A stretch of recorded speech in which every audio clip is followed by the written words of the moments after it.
오늘 함께 묵상할 성경 말씀은 열왕기상 7장 13절에서 51절 말씀입니다. 열왕기상 7장 31절에서 51절 말씀입니다. 오늘은 21절, 22절 말씀을 읽겠습니다. 이 두 기둥을 성전의 주랑 앞에 세우되 오른쪽 기둥을 세우고 그 이름을 야긴이라 하고 왼쪽의 기둥을 세우고 그 이름을 보아스라 하였으며 그 두 기둥 꼭대기에는 백합화 형상이 있더라. 두 기둥의 공사가 끝나니라. 아멘. 오늘 함께 묵상할 주제는 보아스와 야긴입니다. 열왕기상 7장 중후반부터는 성전 기물에 대한 이야기들을 길고 자세하게 기록하고 있습니다. 솔로몬이 두로에서 히람이라는 노준물 전문가를 데려오고요. 그가 성전의 모든 기물들을 만듭니다. 14절입니다. 그는 납달리 지파 과부의 아들이요 그의 아버지는 두로 사람이니 노스의 대장장이라. 이 히람은 모든 놋 일의 지혜와 총명과 재능을 구비한 자이더니 솔로몬 왕에게 와서 그 모든 공사를 하니라. 아멘. 성경에서 빈번히 등장하는 지혜와 총명이라는 이 문구가 있는데요. 이 문구는 기술이나 뛰어난 지략이 있었다는 것과 함께 종종 영적인 열심 또는 하나님과의 친밀함이라는 믿음의 영역으로 보이기도 합니다.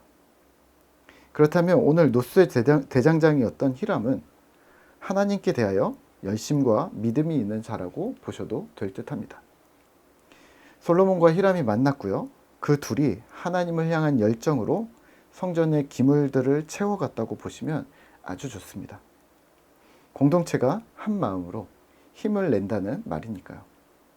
오늘 본문에서는 히람이 여러 가지 성전 기물을 만듭니다.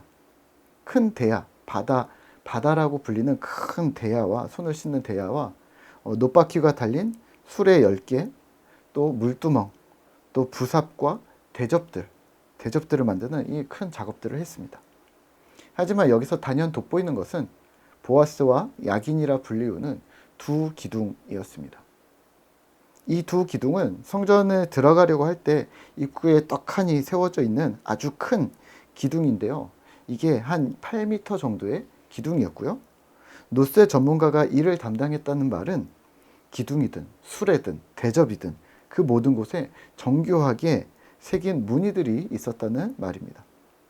이 큰 기둥 역시 백합화꽃의 형상을 새겨 놓았습니다.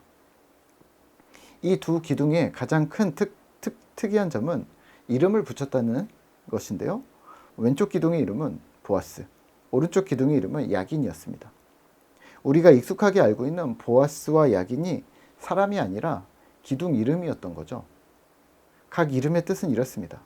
보아스는 하나님께 능력이 있다. 야긴은 하나님께서 세우실 것이다.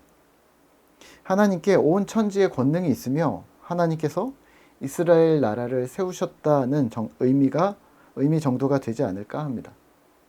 그러니까 앞으로 성전으로 들어가는 모든 이들은 입구 앞에 있는 이 큰 기둥, 이 엄청난 기둥을 보면서 왕이든 백성이든 그 입구를 통과하는 모든 예배자들은 하나님께서 능력으로 자기 백성들을 굳게 세우실 것을 기대했을 것입니다.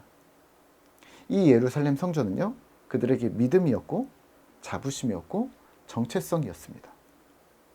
오늘 말씀을 묵상하며 그러면 우리는 무엇을 기억해야 할까요?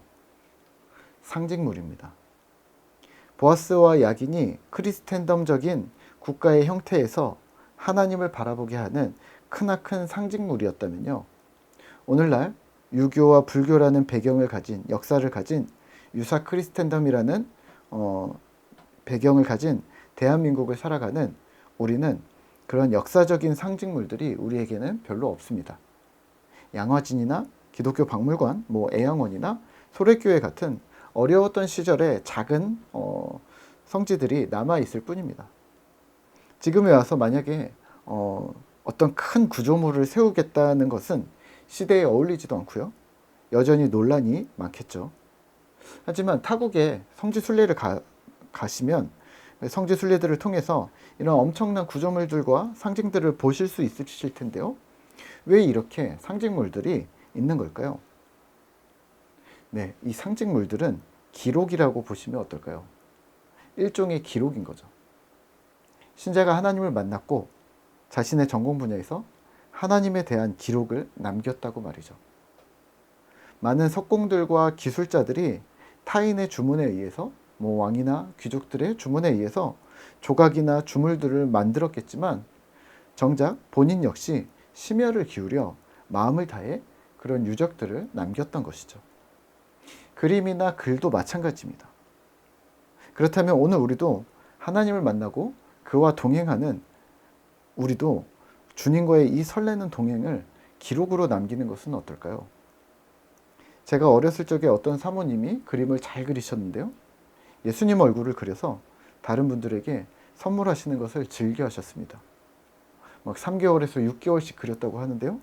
기도하며 그림 그리며 또 기도하며 그림 그리며 또 선물 줄 사람을 생각하며 그렇게 하셨다는데 대단한 우리에게는 상징물이었습니다.